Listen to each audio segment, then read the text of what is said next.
Parole de Dieu quotidienne.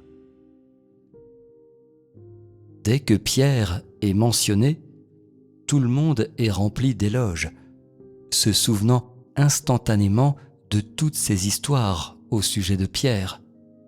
Comment, à 3 reprises, il a nié connaître Dieu et en plus a rendu un service à Satan, ainsi testant Dieu, mais à la fin a été cloué à l'envers sur la croix à cause de lui, et ainsi de suite. Maintenant, j'attribue une grande importance à la narration que je vais vous faire au sujet de la manière dont Pierre en est venu à me connaître, et aussi à connaître sa fin. Cet homme, Pierre, était d'excellent calibre, mais ses circonstances étaient différentes de celles de Paul. Ses parents m'ont persécuté. Ils appartenaient à des démons possédés par Satan. Et pour cette raison, on ne peut pas dire qu'ils ont transmis la voie à Pierre. Pierre était agile d'esprit, doté d'une intelligence naturelle, adoré par ses parents dès l'enfance. Après avoir grandi, cependant, il est devenu leur ennemi, car il cherchait toujours à me connaître, et cela l'a amené à tourner le dos à ses parents. Cela s'explique tout d'abord par sa croyance que les cieux, la terre et toutes les choses sont entre les mains du Tout-Puissant, et que toutes les choses positives ont leur origine en Dieu et viennent directement de lui, sans être traitées par Satan.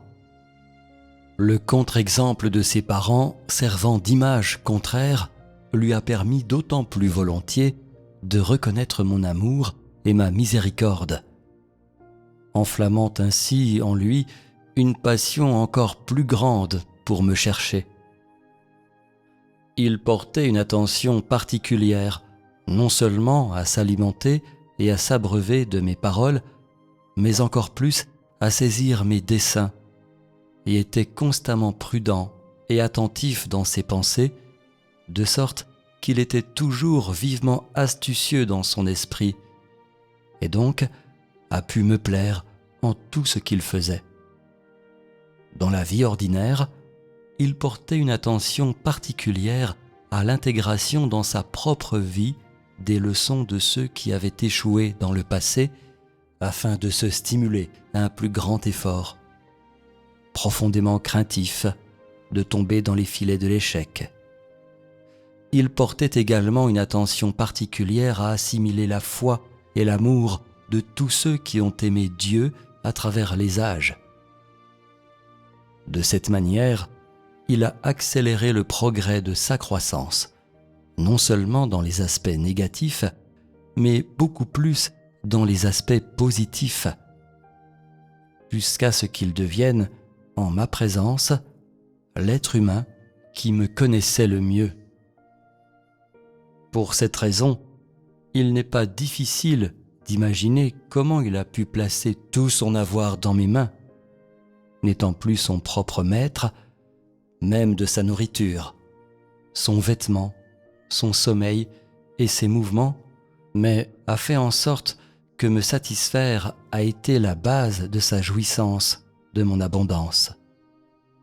Je lui ai envoyé des épreuves tellement de fois qui bien sûr l'ont laissé à demi-mort. Mais même au milieu de ces centaines d'épreuves, il n'a jamais perdu la foi en moi, ni n'est devenu désillusionné à mon égard.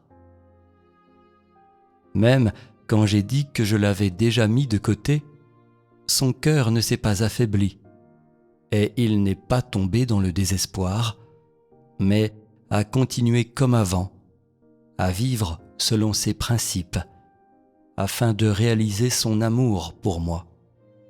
Quand je lui ai dit que, bien qu'il m'aimait, je ne l'approuvais pas, mais le jetterais dans les mains de Satan à la fin. Au milieu de ces épreuves, qui ne l'ont pas atteint dans la chair, mais étaient des épreuves par les mots, il a continué à me prier. Ô Dieu, dans les cieux et sur la terre, et parmi les myriades de choses qui existent, est-il un homme, une créature, ou toute autre chose qui ne soit pas dans tes mains, toi, le Tout-Puissant? Lorsque tu veux me faire miséricorde, mon cœur se réjouit grandement à cause de ta miséricorde. Lorsque tu veux exécuter un jugement contre moi, indigne que je suis, je me sens d'autant plus le mystère profond de tes actes, parce que ton autorité et ta sagesse sont abondantes. Bien que ma chair puisse souffrir, je suis réconforté dans mon esprit. Comment ne pourrais-je exalter ta sagesse et tes actes? Même si je mourrais après t'avoir connu, je serai toujours prêt et disposé. Ô Tout-Puissant, assurément, ce n'est pas que tu ne veuilles pas me laisser te voir. Assurément, ce n'est pas que je sois vraiment indigne de recevoir ton jugement. Se pourrait-il qu'il y ait quelque chose en moi que tu ne souhaites pas voir? Au milieu de ces sortes d'épreuves, même si Pierre était incapable de bien saisir mes desseins, il est évident qu'il considérait comme une question de fierté et de gloire personnelle d'être utilisé par moi, que ce soit seulement de recevoir mon jugement afin que l'humanité puisse voir ma majesté et ma colère, et était tout sauf abattu à cause des épreuves qu'il endurait.